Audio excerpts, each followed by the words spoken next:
I went for 14 years of my life without knowing of George Orwell's existence, and then this great English teacher came into my life called Peter Carlin.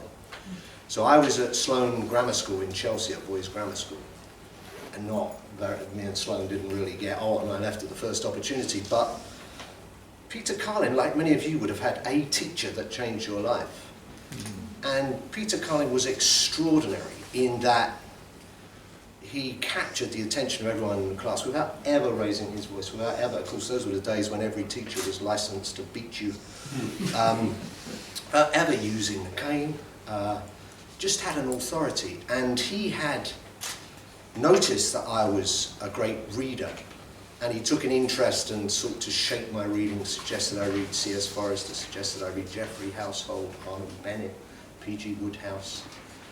And he knew that I wrote these silly stories, Inspector Andrews, my detective stories, and Mr. Midnight, loosely based on The Saint by Leslie Charteris. And he encouraged me to send this dribble to various publishers. In fact, he got me an old copy of the Artists and Writers Yearbook, out of date, but still relevant, and suggested I send these stories off. And then when I came to him with the rejection slips, he said, every great writer has had these rejection slips. He made rejection sound like acceptance, and it was just so encouraging. And he took me and other boys to the theatre. We went to see Oblomov with Spike Milligan and Half a Sixpence with Tommy Steele. Amazing experience. And he's still alive, and I tracked him down. I invited him to the book launch for This Boy, and he doesn't remember a single thing about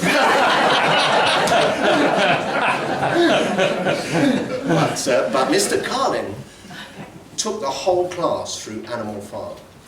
We all read it together. And extraordinarily, this is 1964, he explained the subtext of the Bolshevik Revolution.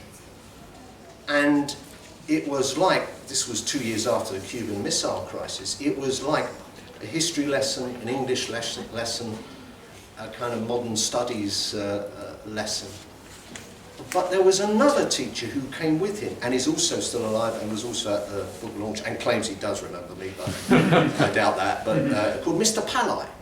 Mr. Palai had fled Hungary as the tanks came into Budapest. He taught us history and economics. And they were great friends, Carlin and Palai. I didn't notice that at the time, but they tell me now that they were kind of good allies in trying to change the teaching profession at the time. But of course, we had this combination. In Mr. Carlin's class, we had the satire about the Russian Revolution. And in Mr. Palai's class, we had the actuality. He didn't shrink from explaining to us boys what it was like to see those tanks rolling, what it was like to live under a totalitarian regime. So, I didn't get a lot out of Sloane School, but I got that, for crikey. That was extraordinary privilege. So as a result, when I left school at 15, I left with a political perspective that was on the left. But the word at the time was, or the phrase at the time was, if you're not a communist when you're 18, there's something wrong with your heart, and if you're still a communist when you're 38, there's something wrong with your head. That was the great... I would sort of paraphrase that. If you're not a communist when you're 18, it's because you've read Orwell.